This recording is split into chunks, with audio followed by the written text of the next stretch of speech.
Deixe-me explicar como antes você me condena. Eu cheguei. Eu pensei que estava saindo para almoçar no meu aniversário de 62 anos. Eu até denominei meu cabelo e coloquei minha camisa mais bonita. No entanto, recebi uma mala e deixei para trás no lugar de bolo e risos. E foi apenas o começo. Espere até que ele assuma seu sobrenome, se você acredita que apenas estranhos podem traí-lo. Fique atento e deixe-me saber de onde você está visualizando na seção de comentários na conclusão. Dizem que o amor de uma mãe é eterno, paciente, perdoador e incondicional. Eu penso que sim. Isso é o que eu experimentei. Apoiei Brandon, meu único filho, através de todas as peças escolares, noites sem dormir e joelho de pele. Senti uma vibração no meu peito enquanto acordei no meu aniversário. Aquele brilho reconfortante de expectativa. 62. Esperançoso ainda sozinho em minha pequena casa de Dayton, Ohio. Brandon não fez muitas ligações recentemente. Disse que, apesar de sua agenda de emprego movimentada e casamento rochoso, ele sem dúvida apareceria hoje. Eu preparei seu prato favorito, panquecas e até organizei 2 pratos. Eu ainda estava sozinho na hora do almoço. Eu não queria espiral, mesmo que meu coração afundasse um pouco. Analisei textos anteriores e verifiquei meu telefone uma dúzia de vezes na tentativa de conectar. A campainha tocou às 14 horas. Brandon estava lá quando eu abri, usando aquele sorriso de menino que ele tinha quando queria algo. Feliz aniversário, mãe, disse ele, segurando uma pequena flor do supermercado. Apesar da dor no meu peito, eu sorri e dei-lhe um forte abraço. Então eu disse: você veio? Claro, ele respondeu, dando-me um tapinha firme. Quando ele ordenou, vestido. Acrescentando, eu fiz reservas de almoço. Eu não questionei nada. Peguei meu casaco, um pequeno bolso e os sapatos que pareciam bons, mas constantemente machucam os dedos dos pés. Não dirigimos em direção à cidade ou a qualquer restaurante, mas eu estava empolgado como uma garota indo para o baile. Chegamos a um local com uma longa estrada cercada por árvores de bordo, cujas folhas haviam mudado para carmesins, ouro e cinzas. Meu intestino torceu enquanto olhava para o cartaz. O Senior Living Facility Willow Pines. Brandon, o que é isso?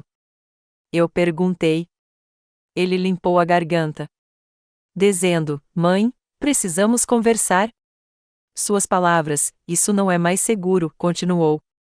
Você mora sozinho e com seus lapsos de memória, continuou ele. Que memória lapsa? Eu perdi minha paciência. Ele continuou a falar. Suas palavras: encontrei um ótimo lugar? Ele tranquilizou: é seguro, confortável. Ele esclareceu, dizendo: você terá pessoas da sua idade, atividades. Eu ri. Essa risada azeda que faz você não querer rir de jeito nenhum. Eu observei: você está brincando. Você me trouxe aqui no meu aniversário? Eu perguntei. Ele saiu do veículo. Ele insistiu: vamos lá. Eu não me moveria. Ele abriu o porta-malas naquele momento. Eu já havia embalado minha mala. Eu congelei quando olhei para ele. Eu disse: você passou pelas minhas coisas? Ele soltou um suspiro. Não torne isso mais difícil do que precisa, disse ele. O tempo parece ter congelado por dentro. O perfume de vegetais exagerados e antisséptico e sorri para a recepção. Ele me deu documentos legais, meu nome, sua assinatura e uma transferência de procuração. Concluído. Na época, eu não chorei. Ainda não. Eu o segui até uma sala com uma pequena janela voltada para uma parede de tijolos, paredes bege e uma cama ajustável. Meu presente de aniversário. Sentei-me na beira da cama com meu casaco ainda está ligado, sentindo a infiltração fria nos meus ossos. Sem bolo, sem velas, apenas silêncio. Horas se passaram. Finalmente abri o buquê. Ele havia murmurado no passeio de carro. As flores pareciam que eu senti. Naquela noite, fiquei acordado, ouvindo o tranquilo farfalhar das enfermeiras, o som distante de uma TV em algum lugar no corredor. O colchão era muito firme. Os lençóis cheiravam a alvejante. Eu reproduzi todas as conversas com Brandon no ano passado, tentando ver os sinais que eu perdi. Pensei em todas as vezes que disse sim quando deveria ter dito não. Os tempos que eu cobri por ele, emprestaram-lhe dinheiro, deram desculpas a outras pessoas. Os momentos em que engoli decepcionei porque eu amava. Mas naquela noite, parei de defendê-lo. Algo rachou dentro de mim, algo essencial. Na manhã seguinte, pedi a uma enfermeira meu telefone celular. Ela disse que meu filho cuidou disso, desativou a linha, disse que era muito confuso para mim. Foi então que percebi que não estava aqui para ser cuidado. Eu estava aqui para ser apagado. E se eu não encontrei uma saída, eles teriam sucesso. Mas não sou tão frágil quanto eles pensam. Nem mesmo perto. Parei de comer por 2 dias. Não porque eu estava tentando fazer uma declaração, mas porque simplesmente não conseguia suportar a comida ou a verdade. Há algo em ser tratado como se você não seja mais útil que quebra uma parte de você que nunca cura completamente. Eu tinha criado um filho, construído uma casa, amava ferozmente, e agora eu era apenas um número de quarto e um gráfico de pacientes. As enfermeiras eram gentis, principalmente, mas a bondade pode parecer uma forma de pena quando você está preso. Eles me chamaram de querida Ion como se eu tivesse 10 ou 100. Ninguém perguntou o que eu fiz antes. Ninguém perguntou o que eu amava. Para eles, eu era apenas a mulher velha usando chinelos e esquecendo as coisas. Mesmo se eu não tivesse esquecido nada. Meu colega de quarto, Doris, dormiu o dia todo e roçou a noite toda. Ela não falou muito, mas quando fez, era sobre pessoas que não a visitaram há anos. Ouvi porque conhecia muito bem a dor da ausência. Eu tentei manter minha mente afiada. Eu assisti às notícias na sala comum e fiz as palavras cruzadas que deixaram no corredor. Reli um romance que já li 2 vezes antes. Mas algo dentro de mim estava afundando mais fundo, mais sombrio. Então, no 4º dia, eu conheci Ruby. Ela não deveria trabalhar naquele dia. Uma enfermeira chamou o doente Ruby, jovem, com tranças presas sob a tampa e bondade dos olhos, preenchidos. Ela estava verificando meus vitais quando disse: "Você não pertence aqui." Eu olhei para ela, assustada. Ela sorriu. "Não me interpretem mal", disse ela. "Muitas pessoas precisam de ajuda, e tudo bem, mas você não parece perdido", acrescentou.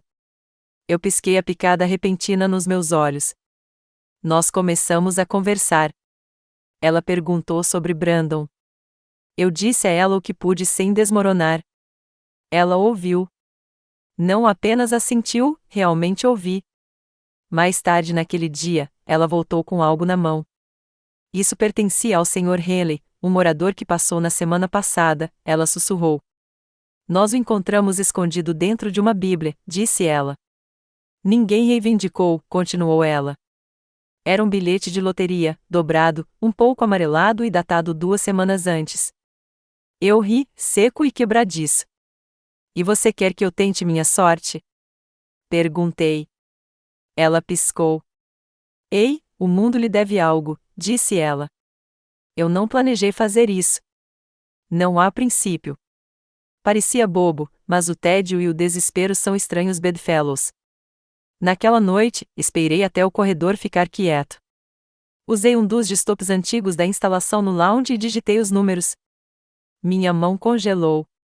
Meus olhos examinaram a página de novo e de novo. US $15 milhões. Eu cobri minha boca com as 2 mãos. Eu olhei em volta. Ninguém estava lá. O silêncio que se seguiu foi ensurdecedor. Não foi alegria que me senti. De jeito nenhum. Era medo. Puro, medo elétrico. Se Brandon descobriu, se alguém descobriu. Imprimi a confirmação, dobrei-a pequena e enfiei-a dentro do meu sutiã. No dia seguinte, liguei para Ruby de lado. Eu preciso conversar com alguém em particular, alguém legal, eu disse. Ela não perguntou por quê. Ela apenas assentiu.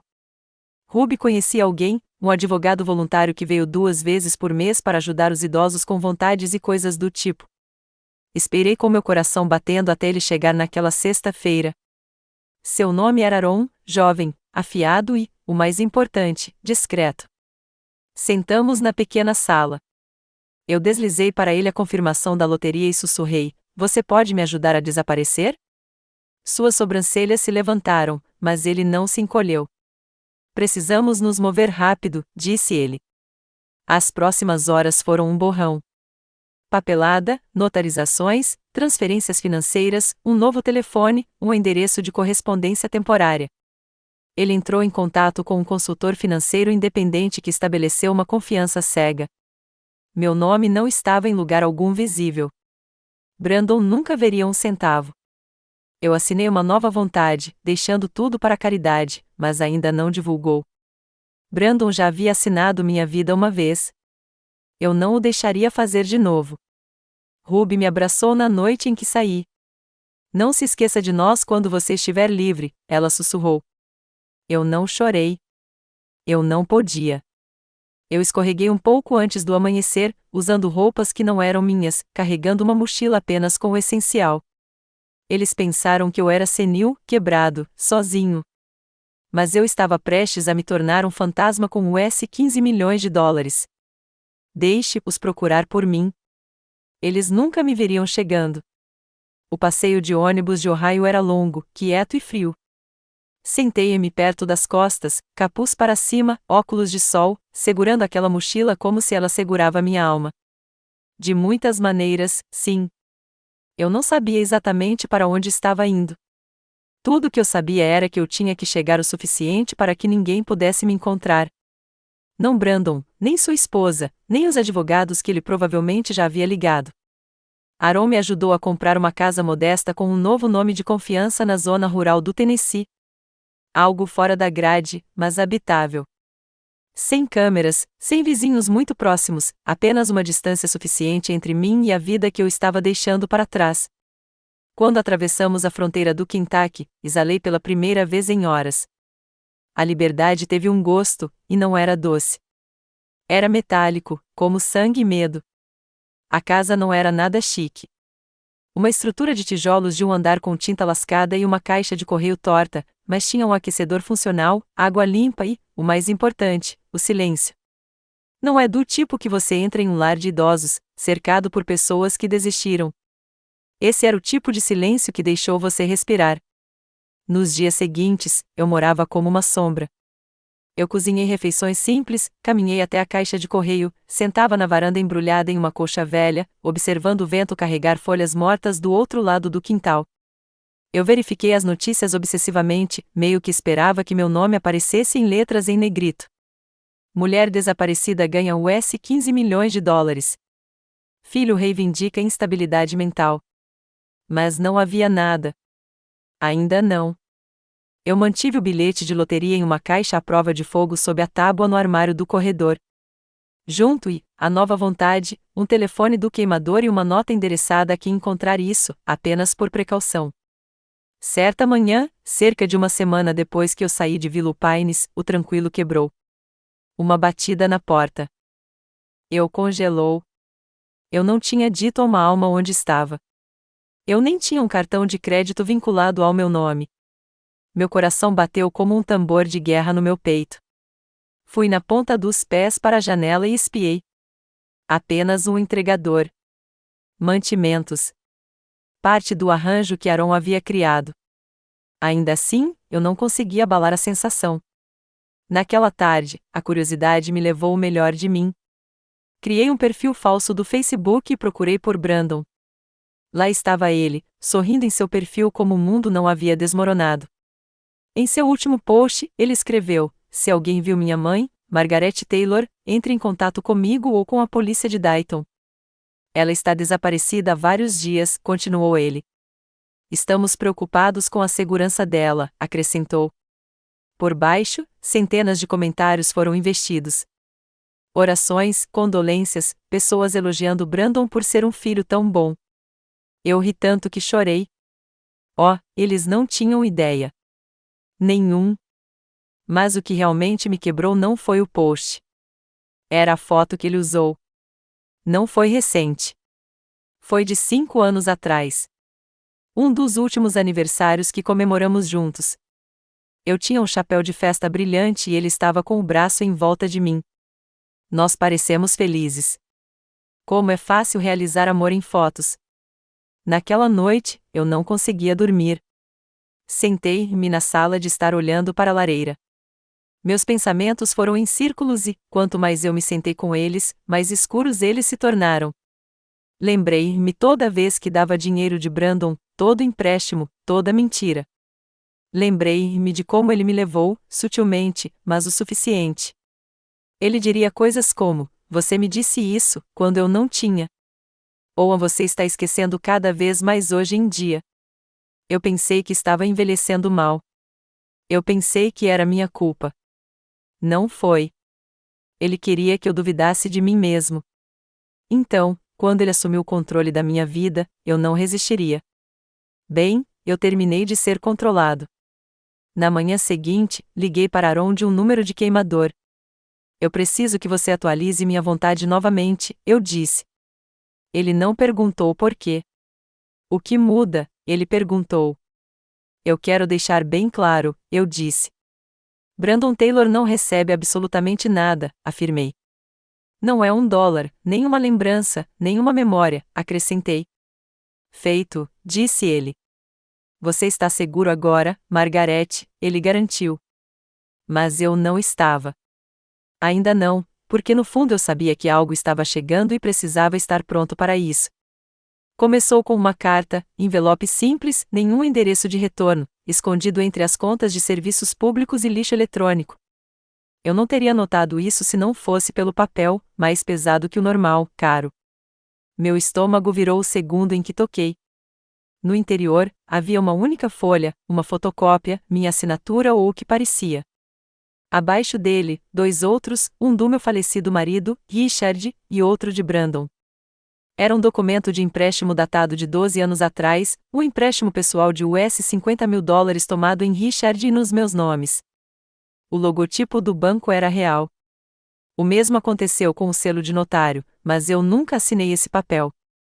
Nunca. Sentei-me no sofá gasto, a letra tremendo em minhas mãos. O documento tinha minha caligrafia até o loop no G de Margarete, mas algo sobre isso estava fora, muito limpo, praticado demais. Meu marido nunca teria escondido um empréstimo como esse. E Brandon, ele nunca disse uma palavra. Peguei a caixa à prova de fogo, recuperei a pasta de arquivos mais antiga que Aaron me ajudou a compilar, uma coleção de documentos financeiros passados que salvamos antes de sair. Lá dentro, encontrei mais 3 formas, todas com minha assinatura forjada. Uma realização fria deslizou através de mim. Brandon estava roubando de mim e Richard há anos.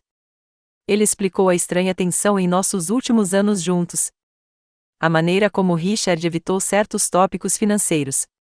Como de repente tivemos menos. Como Brandon sempre parecia precisar de dinheiro para uma emergência, mas dirigia um carro mais novo todos os anos. Os argumentos tranquilos à noite que eu pensei que eram sobre trabalho. Os planos de férias cancelados. Os maus investimentos. Eu culpava o envelhecimento, o mercado, uma virada geral de sorte. Mas era Brandon. O tempo todo. Eu não chorei. Não desta vez. Em vez disso, abri meu laptop e comecei a cavar mais fundo. Nos 3 dias seguintes, juntei tudo. Brandon falsificou vários documentos de empréstimo usando o número do seguro social e o meu. Os valores variaram. Alguns foram pagos, outros foram silenciosamente enrolados em cobranças de dívidas. Richard deve ter coberto a maior parte antes de morrer, levando a vergonha com ele. Mas uma conta, ainda ativa, mostrou um saldo de balão de mais de US$ 120.000, e ela havia inadimplente sob meu nome apenas 3 meses antes de eu ser lançado em Willow Pines.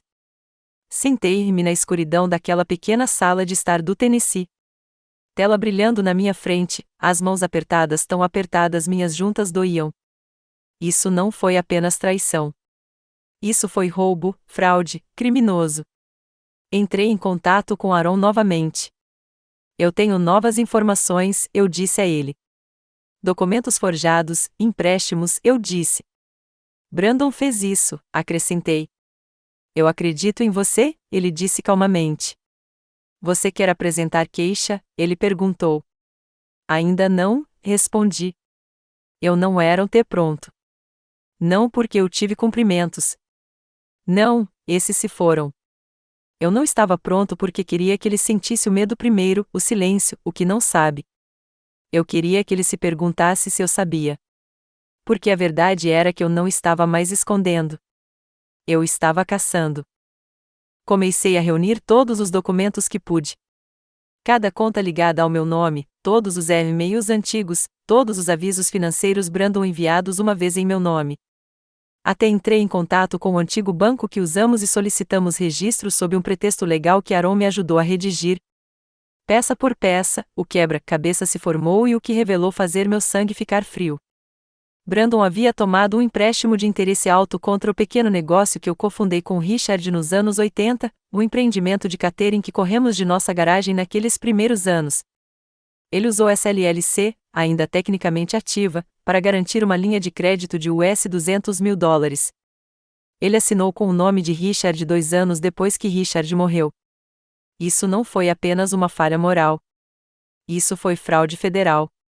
Eu salvei tudo em uma pasta criptografada, bacupei e imprimi uma cópia para armazenar na caixa embaixo das tábuas do piso.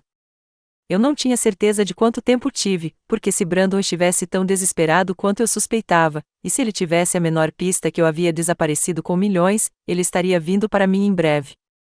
Você já olhou para alguém que amou a vida inteira e percebeu que nunca os conhecia? É assim que parecia. Percorrendo as páginas de documentos que amarraram meu filho a uma trilha de engano por tanto tempo e emaranhada, fez meu estômago agitar. O homem que uma vez balancei para dormir em meus braços havia crescido em um estranho. E não apenas qualquer estranho, perigoso. Até agora, eu havia confirmado tudo. Brandon forjou minha assinatura, mentiu para bancos, manipulou meu falecido marido a cobertura para ele, o pior de tudo, ele havia feito tudo por trás da máscara de um filho dedicado. Mas a verdade mais sombria veio através de uma simples pesquisa enterrada em um banco de dados público. Com uma pequena ajuda do acesso de Aaron, eu o encontrei. Brandon Taylor, atualmente sob investigação federal por registros de impostos fraudulentos, peculato e uso indevido de identidade. Uso indevido de identidade. Aquele bateu mais. Eu cliquei no arquivo da caixa, tremendo. Os detalhes foram principalmente redigidos, mas as acusações foram claras. Brandon estava criando identidades falsas, inflando renda, falsificando deduções e enviando retornos ao dinheiro do sifão por meio de reembolsos. Algumas dessas identidades foram falecidas, outras eram idosas, outras eram pessoas reais, inclusive eu. O IRS sinalizou vários retornos apresentados em meu nome nos últimos 3 anos. Eu não fazia ideia. Eu olhei para a tela, minha mente em uma espiral. Ele planejava pegar meu dinheiro desde o início? Foi por isso que ele foi tão rápido em me empurrar para uma instalação e desligou meu telefone? Não era preocupante.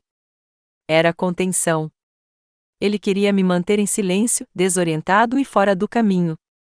Eu empurrei para trás da mesa, andando pela sala estreita, uma mão no meu peito para acalmar os tremores. Meu próprio filho havia armado minha identidade, usou meu nome como uma ferramenta para seus esquemas e, quando o calor caiu, ele planejava me afastar como uma ponta solta em uma história confusa. Só agora, eu não era apenas um final solto. Eu era eu quem segurava o fio. Eu não liguei para a polícia. Ainda não. Em vez disso, comecei a documentar tudo. Cada mentira, todo empréstimo, toda linha forjada em um pedaço de papel. Eu os imprimi, os arquivei em pastas de Manila, rotulei com datas. Comecei a gravar notas de áudio, não porque estava com medo de esquecer, mas porque queria que minha voz fosse a última na sala se algo acontecesse comigo. Então eu fiz uma escolha. Enviei uma cópia de todo o arquivo anonimamente para o Departamento de Justiça. Não fazer uma declaração, ainda não, mas plantar uma semente. Eles teriam as evidências. Se algo acontecesse comigo, eles saberiam onde procurar. Ainda assim, eu não conseguia parar a sensação de que ele sabia. Comecei a perceber carros estacionados mais do que o normal perto da casa. Uma vez, um homem bateu na porta, alegando que estava fazendo uma pesquisa com o bairro. Eu não abri, apenas assisti por trás da cortina, telefone na mão. Cada batida, cada anel, me fez pular. E ainda assim, eu não corri. Não desta vez. Eu fiz outra ligação para Aaron. Precisamos finalizar a confiança, eu disse a ele. A vontade também, acrescentei. Eu quero tudo protegido, eu disse. Ele concordou. Definimos tudo em meu novo nome com camadas de isolamento legal. Se Brandon tentasse reivindicar um centavo, ele seria retirado de todos os tribunais do país. Mas, por mais que eu tentei me proteger com papel e estratégia, o golpe emocional atingiu os momentos mais silenciosos. Eu sentava à noite e lembrava de Brandon quando menino. Sua risada, seus joelhos raspados, do jeito que ele costumava adormecer no meu peito. Eu me lembrava da adolescência em que as coisas ficaram mais difíceis, mas nunca desisti dele. A faculdade liga, os silencios repentinos, a crescente distância. Como eu perdi? Há quanto tempo ele se afasta enquanto eu continuava segurando? Talvez esse seja o pior tipo de traição, aquele que você assiste se desenrolar em câmera lenta, vai esperando que seja outra coisa. Mas agora eu sabia, e não o deixaria reescrever o fim da minha história, porque pela primeira vez na minha vida, segurei a caneta. A carta veio em um envelope branco simples, sem endereço de retorno. Mas no momento em que vi a caligrafia, eu sabia. Brandon sempre escrito em golpes nítidos e inclinados, como se até sua caneta mal pudesse esperar para terminar o que ele estava fazendo. Dentro havia uma única frase. Eu sei o que você fez, e isso não acabou, dizia. Eu li 2 vezes, 3 vezes. Então eu ri, não por diversão, mas porque era o tipo exato de arrogância que eu esperava dele. Não, eu sinto sua falta. Não, onde você está. Apenas um aviso ou uma ameaça. Dobrei a letra ordenadamente e a deslizei na minha pasta crescente de evidências. Até agora, eu já tinha ido quase 3 semanas. Brandon lançou o que parecia uma campanha pública de preocupação, implorando por informações, dando entrevistas às estações de notícias locais, desempenhando o papel de filho de coração partido, procurando sua mãe confusa e vulnerável. Teria sido cômico se não fosse tão arrepiante. E então, assim como eu temia, ele fez sua jogada. Chegou uma carta do Tribunal do Condado em Dayton, oficial, certificado. Eu assinei com as mãos trêmulas e sentei-me para abri-lo na mesa da cozinha. Ele havia apresentado uma petição para me declarar incapacitado mentalmente. Eu não conseguia respirar. O documento incluiu declarações de 2 pessoas alegando que eu mostrou um comportamento irregular e confuso no ano passado. Um era um ex-vizinho, o outro seu antigo amigo da faculdade, alguém que eu mal conhecia. O advogado de Brandon também enviou clipes de áudio. Trechos de correios de voz antigos que eu deixei quando estava angustiado, solitário ou simplesmente desabafando. Picado e editado. Eles me fizeram parecer mal, instável. Ele até anexou uma carta de um psiquiatra, que eu nunca conhecia, reivindicando preocupação com meu comportamento desaparecido e paranoico. Eles queriam que o tribunal congelasse minhas contas, para assumir o controle da confiança, para me arrastar de volta. Eu senti como se o ar tivesse sido um soco nos meus pulmões. Aaron veio na mesma noite. Ele leu tudo, sua expressão ilegível. Temos trabalho a fazer, ele finalmente disse. Mas Margarete, você precisa ficar calmo, ele aconselhou. Você precisa permanecer afiado, acrescentou. Eles estão contando em pânico, ele alertou. Eu assenti, entorpecido demais para chorar. Os dias seguintes se mudaram como uma tempestade. Aaron entrou em contato com um litigante experiente para nos ajudar a preparar. Reunimos documentos, chamadas de vídeo, registros financeiros e até um diário de dados para provar que eu tinha uma mente sólida todos os dias desde que saí. Agendamos uma avaliação psiquiátrica independente. O médico, uma mulher gentil chamada Dr. Lavigne, veio à casa e passou 3 horas comigo. Ela perguntou sobre minha infância, meu falecido marido, Brandon. Eu disse ela tudo. Ela não tem pena de mim? Ela ouviu. Ela fez perguntas reais. E quando ela saiu, ela tocou minha mão e disse: Você é a pessoa mais lúcida que eu já vi esta semana. Parecia o primeiro fôlego que tirei em dias. Ainda assim, a pressão montada. Notícias da audiência vazaram. A internet, que simpatizou brevemente com a saga Mother de Brandon, começou a mudar. Surgiram perguntas.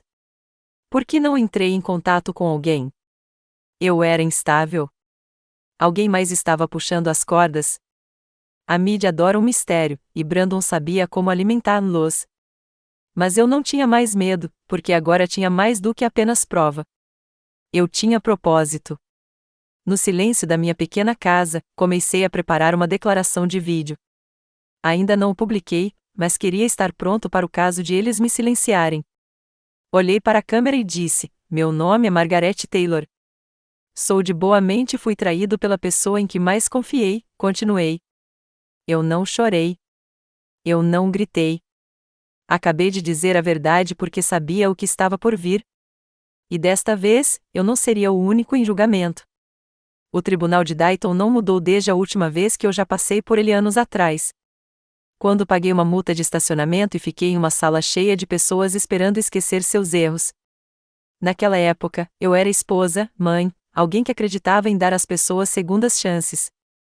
Agora eu era o acusado. Aaron me aconselhou a me vestir simples, mas forte.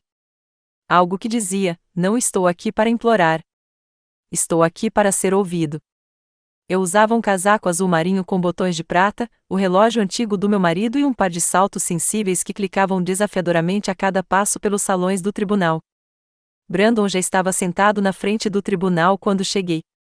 Ele ficou quando eu entrei, como uma performance perfeita. Uma máscara de preocupação envolvia seu rosto. Ele até ofereceu um sorriso, do tipo que os estranhos interpretariam como calor, mas eu o vi pelo que era. Ele estava aqui para me enterrar. O juiz, um homem mais velho com olhos cansados, apresentou o caso na questão da competência mental de Margaret Taylor. As palavras pendiam no ar como fumaça. O advogado de Brandon foi primeiro. Um homem alto com uma voz polida e muita confiança. Ele deitou como um roteiro. Margaret desapareceu. Margaret estava se comportando erraticamente. Margaret estava sendo manipulada. Margaret era um perigo para si e suas finanças. Ele apresentou a carta do psiquiatra, a do médico que eu nunca conhecia, e apresentava esses clipes de áudio, editou e emendas como um carretel de horror. Eu me ouvia parecer disperso, desesperado, até instável, tirado completamente do contexto. Eu via as sobrancelhas do juiz subirem, minhas mãos apertadas ao redor do apoio de braço.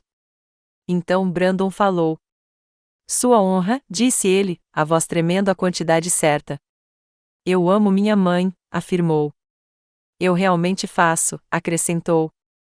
"Esta é a coisa mais difícil que eu já fiz", disse ele. "Mas acredito que ela está sendo aproveitada", continuou ele. "Ela não é ela mesma", afirmou. "Ela está perdida", concluiu. Foi quando eu fiquei. "Minha vez, sua honra", eu disse. O juiz assentiu.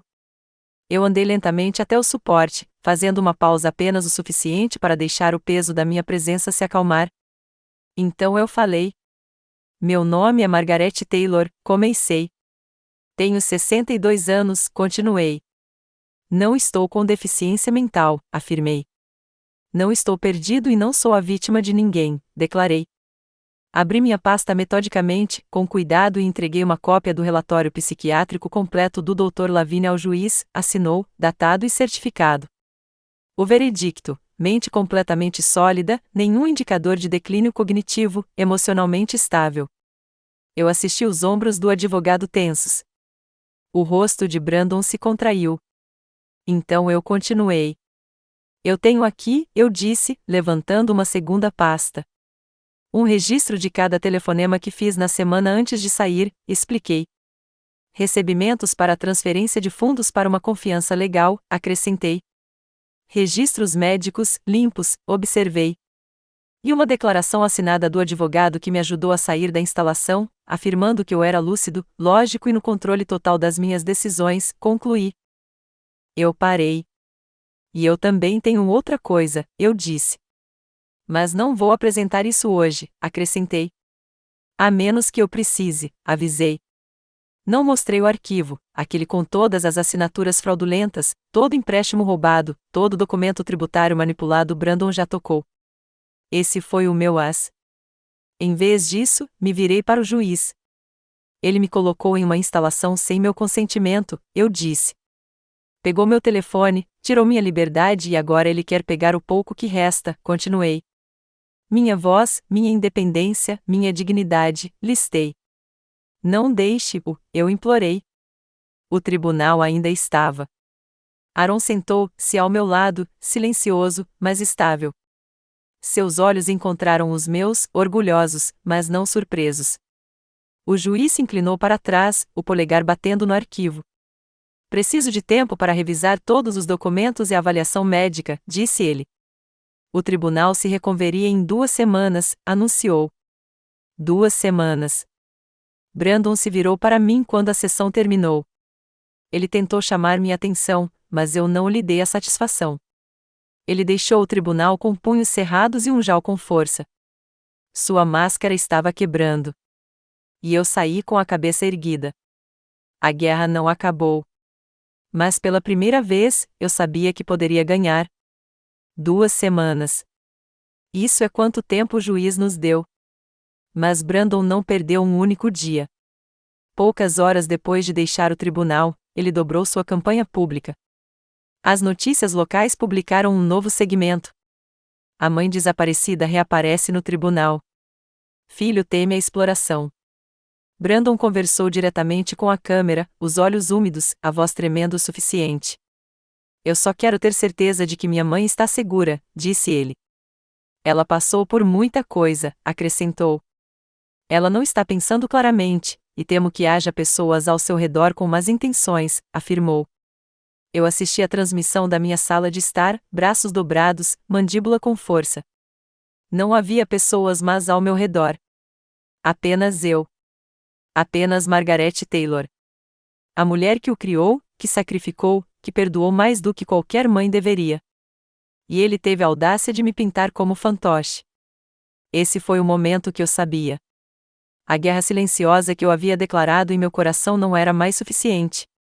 Eu precisava agir. Liguei para Aaron e pedi que ele passasse.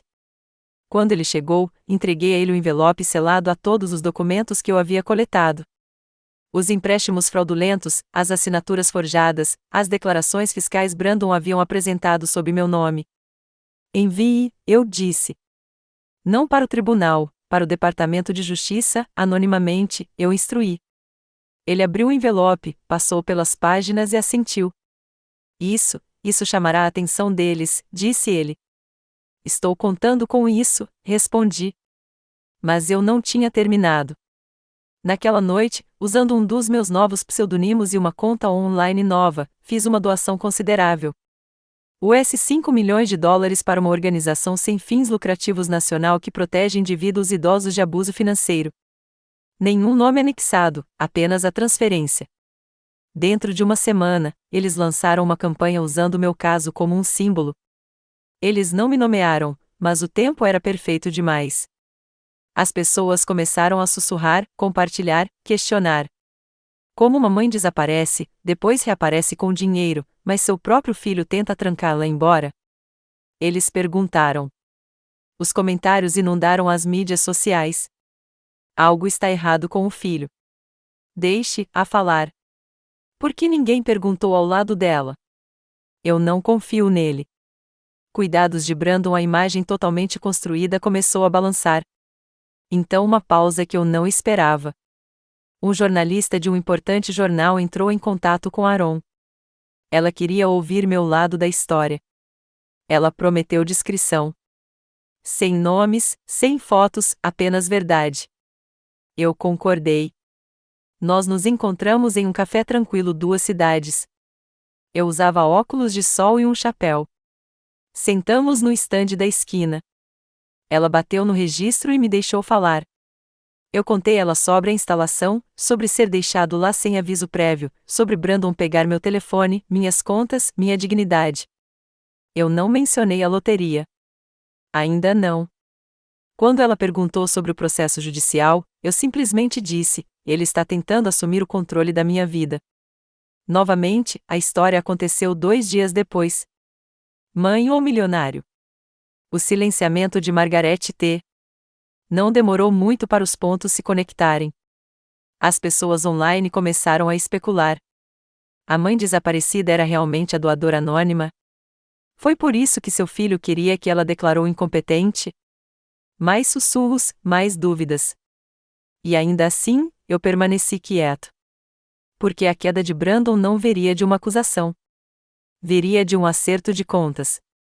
2 dias antes de o tribunal se reunir, Aaron recebeu uma ligação. Era do Departamento de Justiça. Eles receberam nosso arquivo anônimo e estavam abrindo um caso. Brandon ainda não sabia, mas enquanto estava construindo um castelo de mentiras em tribunais e câmeras, eu estava incendiando a fundação e as chamas estavam ficando mais altas.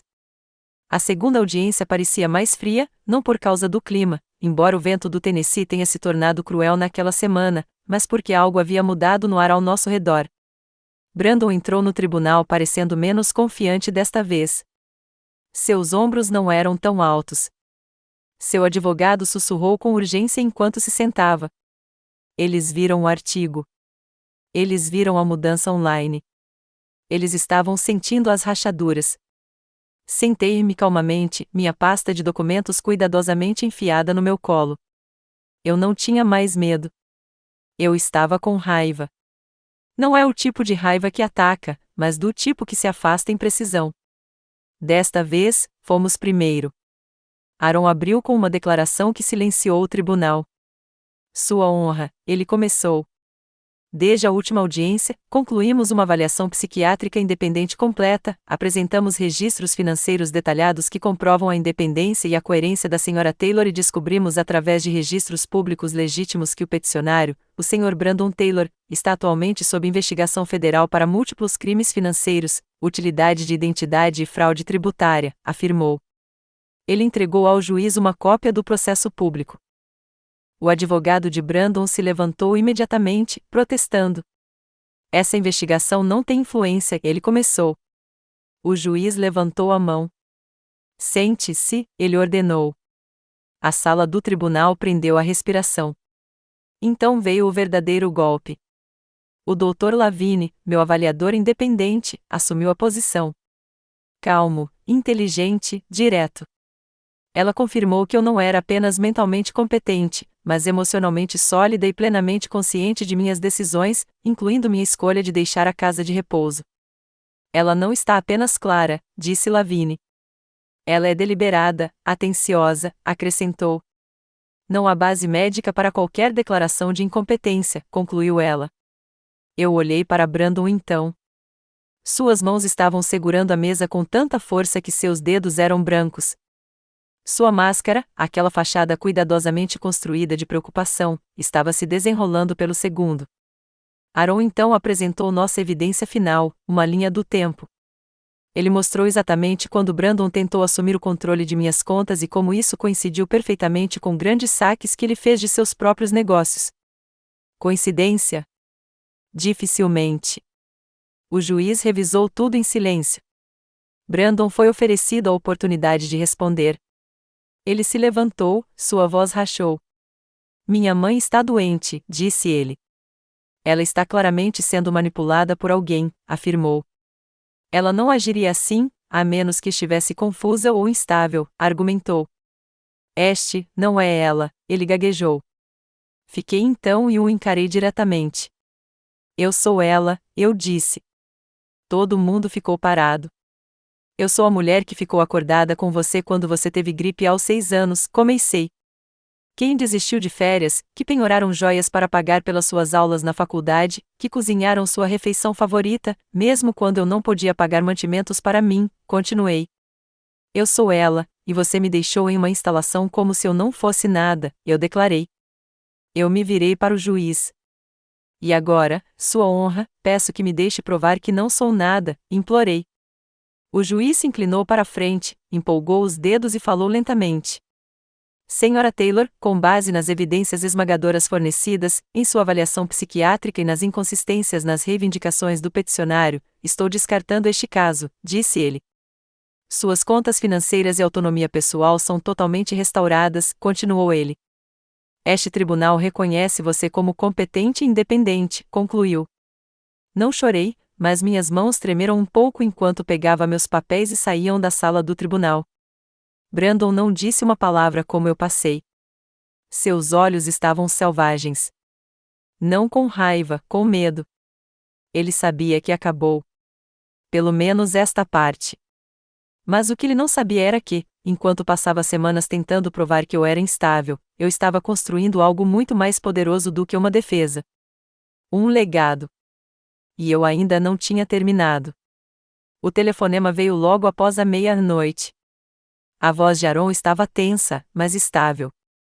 Aconteceu, disse ele. O DOJ abriu um processo formal, continuou ele. O nome de Brandon está no documento, acrescentou. Eu não falei. Eu apenas sentei lá no escuro, olhando para o vento mudando as árvores além da minha janela. Uma parte de mim estava esperando por esse momento. Mas agora que chegou, não parecia vitorioso. Parecia inevitável.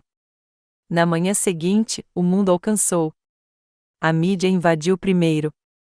Brandon Taylor, filho de um caso de abuso de idosos recentemente destacado, sob investigação federal. Meu nome não foi mencionado, não diretamente, mas os pontos estavam muito próximos para não se conectar. As pessoas se lembraram da mãe desaparecida, da batalha judicial, do doador anônimo, a mulher frágil que desapareceu, mas ficou forte no tribunal semanas depois. Agora, o filho perfeito estava se desenrolando, e eles queriam ouvir de mim.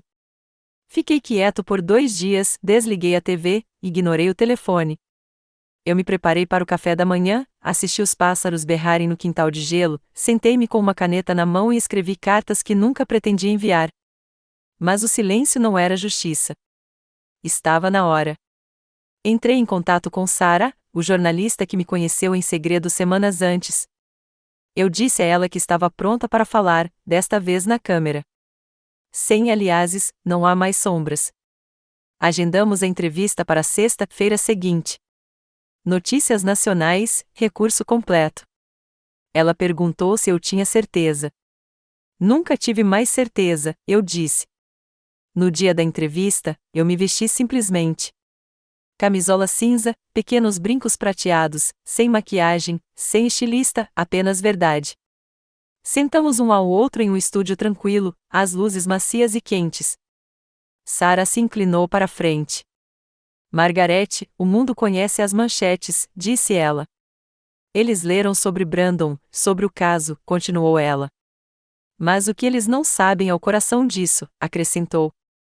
Por que agora? Ela perguntou. Eu olhei diretamente para a câmera. Porque não é apenas sobre mim, eu disse. É sobre todos os pais que deram tudo e foram jogados fora, continuei. Todo adulto mais velho demitiu, apagado ou trancado sob a desculpa do amor, expliquei.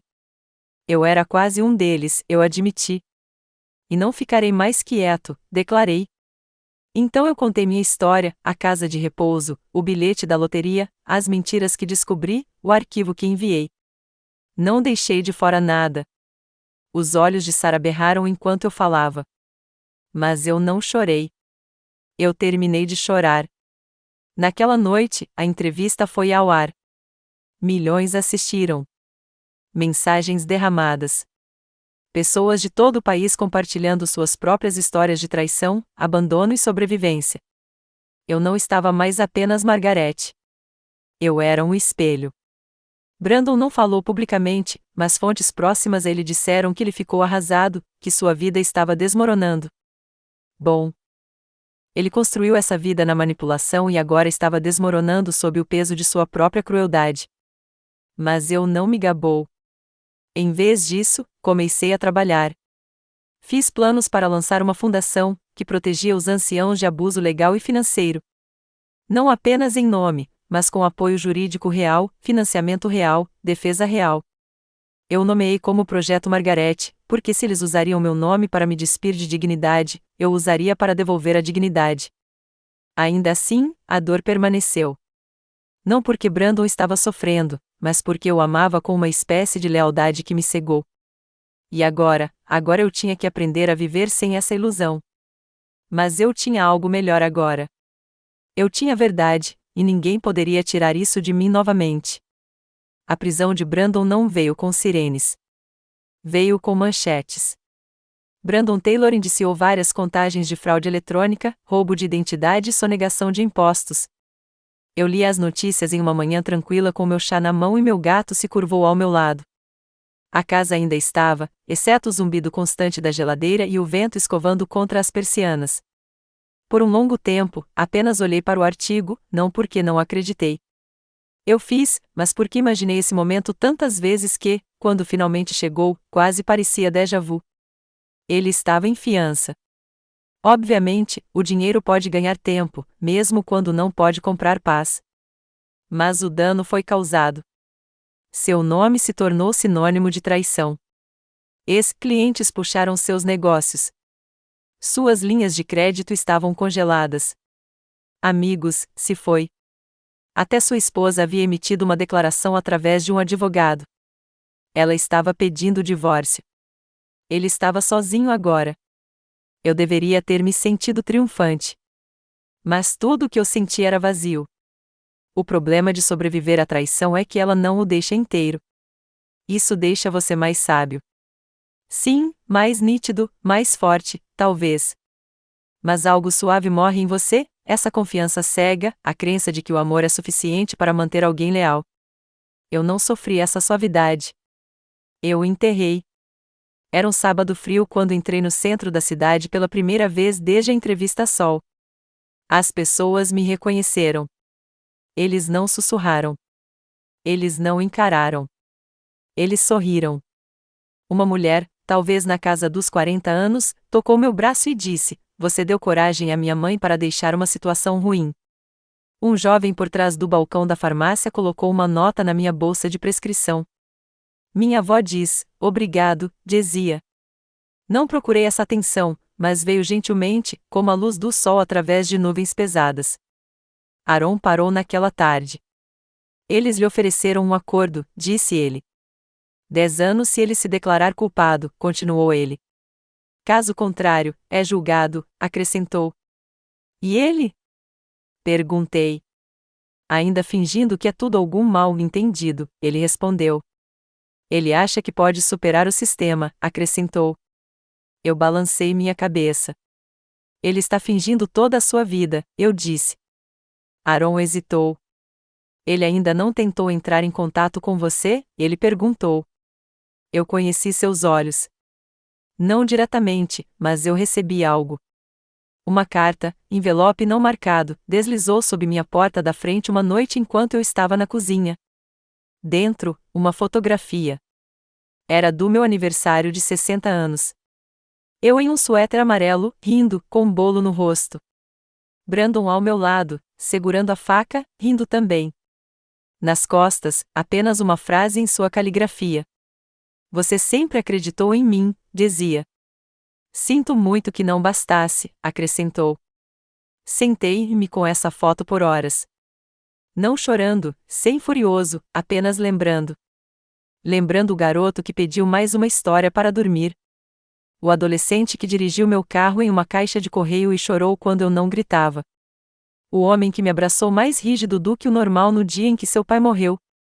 Eles eram todos partes dele, e eu os amava. Mas amor, amor verdadeiro, exige verdade. E Brandon escolheu mentiras. Naquela noite, queimei a foto na lareira.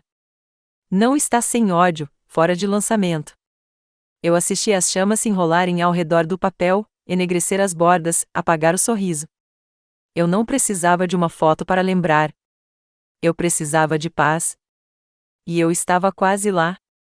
Na manhã, voltei para Willow Pines, o céu estava cinza pálido, do tipo que suaviza o mundo sem escondê-lo. Fiquei do lado de fora da instalação por um longo momento, olhando para o lugar onde fiquei como bagagem. O estacionamento estava quieto. As árvores estavam nuas, mas algo mudou. As portas da frente se abriram e Ruby saiu antes que eu pudesse bater. Ela ofegou quando me viu. Oh meu Deus, Margarete, ela exclamou. Eu sorri. Sou eu disse. Nós nos abraçamos, não educadamente, não brevemente, mas como duas pessoas que haviam sobrevivido a algo.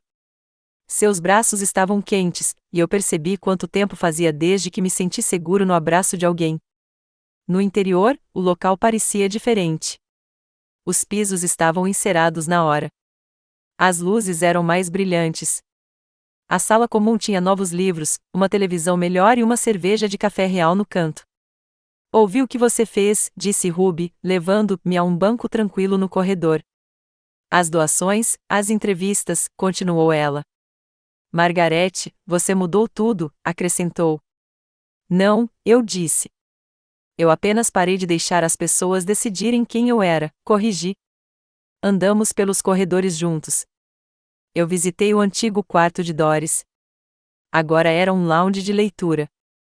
A equipe olhou para cima, alguns sorrindo, outros atordoados.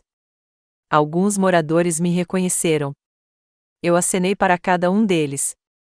Eles não eram mais invisíveis, e nem eu. Naquela tarde, fiz um discurso na nova sala de atividades. Havia cadeiras dobráveis montadas e a equipe havia feito biscoitos. Ruby me apresentou como se eu fosse alguém famoso, mas eu balancei a cabeça. Não estou aqui porque sou rico, comecei. E eu não estou aqui porque fui prejudicado, continuei. Estou aqui porque fui silenciado, expliquei.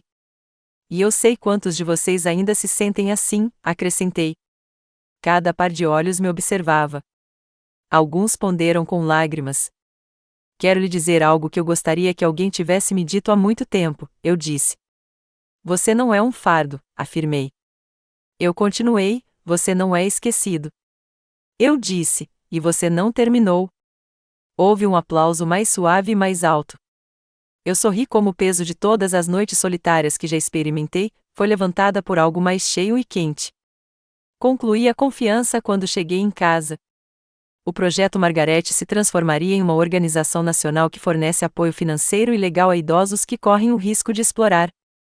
Estabelecemos relacionamentos com tribunais e instituições de cuidados de idosos, contratávamos advogados e montaríamos linhas diretas. Brandon aceitou a oferta. 10 anos. Ele tentou enviar uma segunda carta. Eu o enviei de volta sem abri-lo. O capítulo foi fechado. Nos últimos dias do ano, enviei cartas a todos que me apoiaram. Dr. Lavigne, Aaron e até Ruby. Agradeci a eles por me apoiarem enquanto me salvava, não por me salvar. Então, na primeira queda de neve de janeiro, dei um passo que não tinha dado há décadas. Eu me enviei uma carta. Foi apenas uma página de comprimento. Sentei-me à lareira e li em voz alta. Aos meus pés, o gato se abraçou. Eu falei, caro Margarete, primeiro. Quando eu disse, você não era louco. Eu continuei, você não estava muito confiando. Eu continuei, você não estava fraco. Você era apenas uma mulher que louvede profundamente, esclareci. E quando eles tentaram escrever-lo de sua própria vida, você pegou a caneta e escreveu o acabamento, eu disse. Eu disse, estou tão orgulhoso de você. Eu disse, com amor, você mesmo no final. Coloquei a letra na lareira depois de dobrá-la e coloque-a em uma pequena caixa de madeira. Não precisava de um legado financeiro, retaliação ou até justiça. Eu tinha mais. Liberdade. E eu estava finalmente, totalmente livre pela primeira vez na minha vida. Agradeço por você ouvir. Lembre-se de se inscrever e fique à vontade para deixar um comentário com sua história. Sua voz conta.